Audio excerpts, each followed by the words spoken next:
السلام عليكم ورحمة الله وبركاته. أخبار الجميع إيه؟ يا رب تكونوا بخير.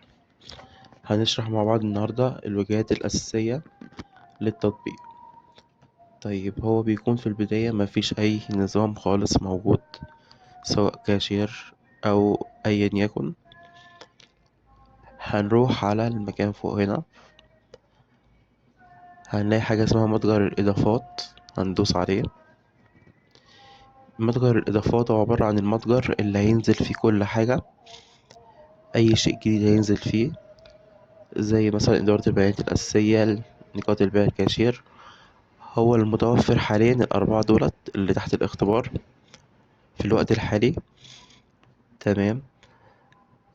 طبعا لو دخلنا على أي حاجة منهم، مثلا نقاط البيع أو الكاشير، هنلاقي عندنا حاجة اسمها تثبيت أو مشاركة أو تعليقات. ممكن نرسل تعليقات نقول فيها رأينا عن الأداة نفسها أو التول نفسها اللي جوه السيستم. تمام.